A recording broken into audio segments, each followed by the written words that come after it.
Artinya kalau ada yang putih jangan yang besar. Kalau ada yang tebal jangan yang tipis. Kalau ada memang yang sedikit agak bagus bahannya, ya kenapa yang remeh? Kalau totoron itu sama dia tip totoron tipis ya Pak? Bisulnya apa? Totoron, saya sudah lama tidak mendengar kata-kata totoron. Ini zaman-zaman tahun 80-an dulu ada kalimat totoron itu. Tapi yang selalu ada pada kain sarung kalau nggak salah. Belacu ada juga. Masya Allah. Antara pakai apa mungkin sekarang itu tidak ada. Maka pakailah, berikanlah kepada orang yang mati itu kainnya yang bagus. Ada kaitannya nanti rupanya orang-orang mati, orang-orang yang sudah dikuburkan itu. Dan mereka membangga-banggakan kepada yang lain tentang kain kafannya. Nanti kita baca. Tapi tidak ada di sini. Kata Rasulullah sallallahu alaihi wasallam, "Wa idza walla ahadukum akhahu falyuhsin kafna." Apabila salah seorang kalian mewakili atau bertanggung jawab terhadap saudaranya untuk mengapaninya, falyuhsin kafna, maka hendaklah ia mempercantik kain kafannya. Eloknya dicari yang bagus-bagus. Sekarang bahan kain kafan itu apa? Katun. Katun semuanya katun. Ada lebih baik dari katun. Cuma katun. Kalau sutra tak boleh. Kalau sutra bagi laki-laki tak boleh. Walaupun kita adalah pengusaha sutra. Wa tasimul kafni indal malikiyah wal hanafiyah bi ayakuna nadban bi thiyabin ka thiyab asy-syar'iyyah allati yalbisuha fil jum'ah. Seperti apa sih cantiknya itu? Kata ulama Maliki dan Hanafiyah, seperti dia memakai pakaian pada hari Jumat. Hari Jumat itu kan orang berpakaian biasanya pakaian-pakaian pilihan. Dikeluarkan dari lemari 1 minggu sekali cuma dipakainya. Nah, yang begitu tuh dipakai. Kalau dipakainya wadimor. Kan wadimor selalu dipakai. Kain sarung. Kalau kita pergi Jumat sangat fanatik dengan kain sarung. Dulu saya pakai kain sarung ketika saya masih kuliah di Mesir. Ketika Jumat saya ditertawakan. Anak-anak muda mentertawai saya. Saya marah ketika itu, kenapa mentertawai saya? Ada apa? Katanya, kenapa anda pakai kain itu beri Jumat? Saya bilang, namanya kenapa? Ini wadimor. Kita banggakanlah merek kita. Jawabannya membuat kita menjadi terkejut. Itu pakaian.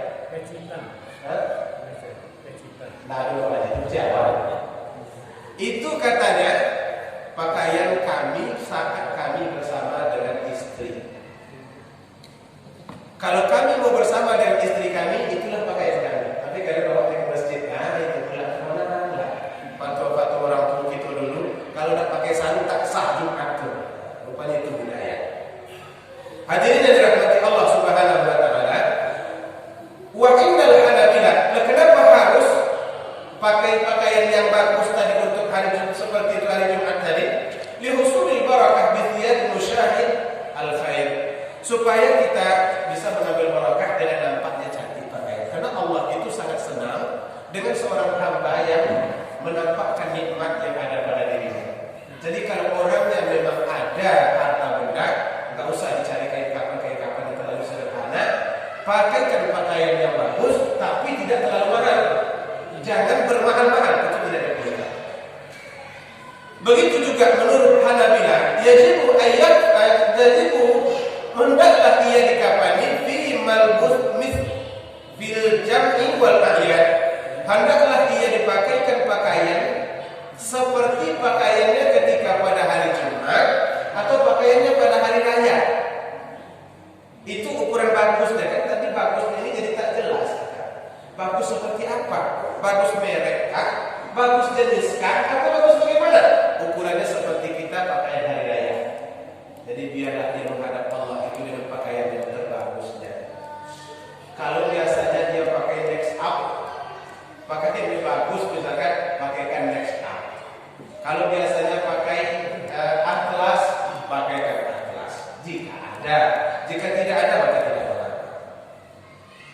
Hadirin yang dirahmati Allah Subhanahu wa taala.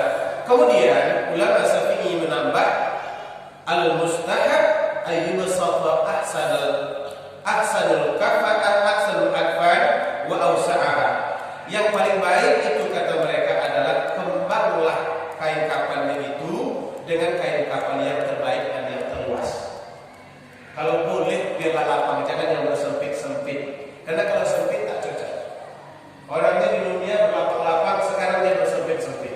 Kalau yang di atas tadi itu tentang gayanya, kalau yang di bawah tentang ukurannya. Maka pakaikan kepadanya pakaian yang lapang. Biar luas kain kafannya. Luas sehingga mudah ditampung. Dan dia pun tidak malu ketika terbuka nanti. Malu kan ya Ustaz? Nanti kita tanya kepada orang yang mati itu. Apakah dia malu kalau terbuka pakaiannya? Li'anna al-murad bi ihsan al-kafni bayaduhu wa nasafatuhu wa subuhu wa kathafatuhu. Dan yang dimaksud dengan baiknya kain kafan itu pertama dia putih, kemudian dia bersih, dan kemudian dia tebal. Itulah ukuran standar baik kain kafan. Putih, bersih, tebal. Kalau yang lain-lain dari itu tidak terlalu diperlukan. Hadirin yang dirahmati Allah Subhanahu wa taala, adapun membuatnya, mengapaninya dengan kain-kain yang mahal-mahal, maka itu tidak diperlukan. Sebagaimana Nabi sallallahu alaihi wasallam melarang la taghlu fil kafni. Jangan kalian terlalu bermahal-mahal di dalam memberikan kain kafan. Karena kain kafan itu juga akan habis, kain kafan itu juga akan laku. Maka pilih yang baik tapi tidak mahal. Kalau sudah selesai jadi kafani, maka mari kita salatkan dia sebagaimana salat jenazah biasa. Apa hukumnya salat jenazah ini? Hukumnya secara umum adalah fardu kifayah. Sebagaimana tadi disampaikan kepada kita, mulai dari memandikan sampai kepada mengapani, semuanya fardu kifayah. Namun sebelum kita masuk ke dalam bab salatnya, silakan kalau ada hal-hal yang perlu didiskusikan berkaitan dengan kain kafan atau mengapani jenazah. Silakan yang di sebelah kanan. Ibu-ibu, dia bertanya ini ibu-ibu, nampaknya akan mati ini ibu-ibu aja. Bapak-bapaknya akan mati loh.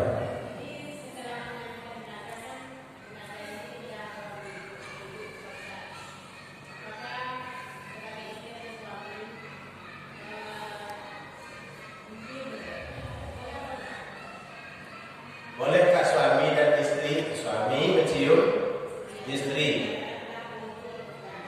Memangnya ada suami mencium istri yang sudah mati?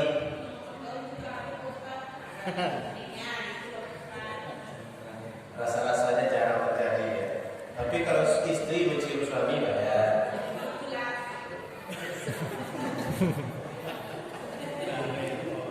Tapi biasanya kalau istri yang mati suami nggak mau mencium. Kenapa begitu?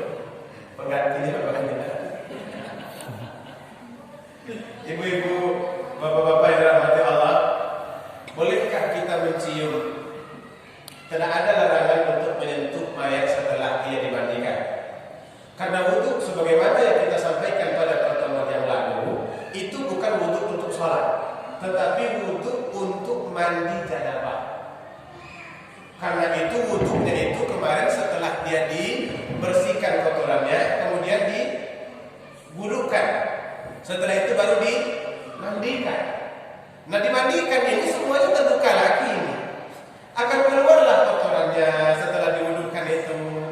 Kadang-kadang keluar darah dari hidungnya juga setelah diwudhukan. Dalam proses memandikan ini, nanti kan ditekan lagi perutnya. Batal dong wudhu pertamanya itu. Ini bukan untuk ibadah, tetapi untuk menyesuaikan dengan mandi jenazah atau mandi janabahnya. Sama dengan kita akan mandi junub, disuruh kita wudhu dulu. Apakah tidak akan batal setelah itu nanti mandinya kita? Batal. Karena kita akan menggosok ke sana kemari. Dan biasanya di situ juga ada buang air kecilnya dan lain sebagainya. Maka oleh karena itu tidak ada larangan yang saya temukan di dalam buku ini menyentuh jenazah oleh istri maupun oleh suami. Sebagaimana Nabi Shallallahu Alaihi Wasallam beberapa waktu yang lalu kita bacakan menyampaikan, wahai Aisyah, apabila engkau mati maka tidak ada masalah, kata Nabi, apabila aku ikut memandikanmu, lalu aku ikut mengapanimu. Jika diikut mengapani tidak akan tersentuh? Pasti tersentuh. Tidak mungkin tidak tersentuh. Lalu ciuman itu tersentuh apa tidak? Tersentuh, kecuali ciuman dari jauh. Ciuman yang aswad namanya kisbah. Kalau begini kepada jenazah itu ya tidak tersentuh. Jadi tidak ada masalah, silakan saja. Hanya yang dilarang di dalam hal-hal berkaitan dengan kata-kata perpisahan ini adalah terlalu larut dengan kesedihan hinggalah kesedihan itu seolah-olah menafikan iman. Sebaliknya yang dianjurkan itu katakanlah innalillahi wa inna ilaihi raji'un. Kalau memang mau dicium silakan saja. Tapi itu bukanlah, jangan membuat itu sebagai penjatuh perasaan hingga kita tidak mampu bangkit lagi setelah itu. Seorang istri tidak boleh berduka terlalu lama. Dia boleh berduka yang agak lama itu cuma kematian suami. Tapi kalau kematian yang lain 3 hari cuma boleh. Setelah itu harus bangkit. Jangan lagi meratap-ratap. Ini sudah hari kelima masih meratap juga. Karena itu ibu bapak, takziah itu tidak dianjurkan lebih daripada 3 hari. Karena kalau kita takziah lagi setelah 3 hari itu membangkitkan kesedihan orang tadi. Nabi tidak izinkan kita sebenarnya bertakziah berlarut-larut, berlama-lama, itu akan membangkitkan kesedihannya. Sebaliknya Nabi inginkan kalau sudah lebih 3 hari bangkitlah. Sudah, lupakan. Yang mati itu sudah mati. Teruskan kehidupan karena masih banyak kehidupan yang ada. Nabi maunya seperti itu.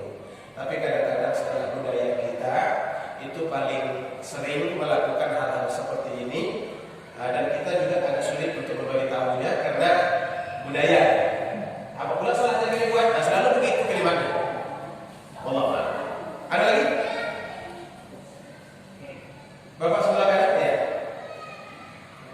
Ketika orang meninggal, apakah bahasa ketika orang meninggal dalam sering disebut semoga husnul khotimah itu berbeda tepat bahasa itu atau bagaimana? Semoga dia husnul khotimah. Jadi pernah seorang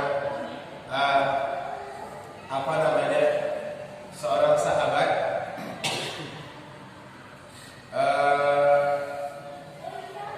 menghadiri orang yang akan mati, lalu dilihatnya ada di dahinya ini butiran-butiran keringat. Dia berseru, Allahu Akbar. Jadi yang lain berkata, kenapa kau mengatakan Allahu Akbar? Aku melihat di dahinya ada butiran keringat.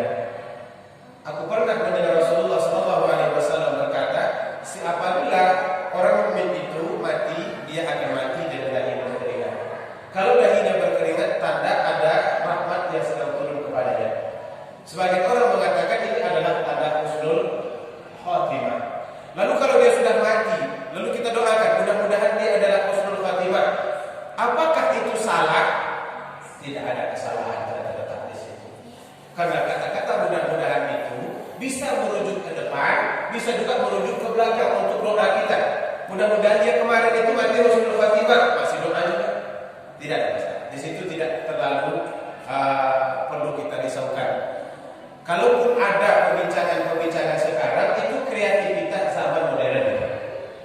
Zaman modern ini banyak sekali orang yang berkreativitas. Assalamualaikum warahmatullahi wabarakatuh. Assalamualaikum warahmatullahi waalaikumsalam atau waalaikumsalam. Itu dikritik itu melalui WA dengan tulisan Latin itu. Gak usah terlalu banyak diurus. Dia yang mengucapkan waalaikumsalam saja sudah cukup, kata. Dah bagus. Waalaikumsalam dah selesai. Kalau idealnya memang tulisannya waalaikumsalam, tapi di dalam tulisan Latin nanti itu berbeda. Maka kalau dia tulis seperti itu, ini salah, ini nanti masuk neraka. Sama ya seperti itu. Jadi kalaupun kita mendoakan mudah-mudahan dia husnul khotimah, itu tidak ada masalah. Silakan diucapkan dan menjadi doa bagi kita. Wallahu a'lam.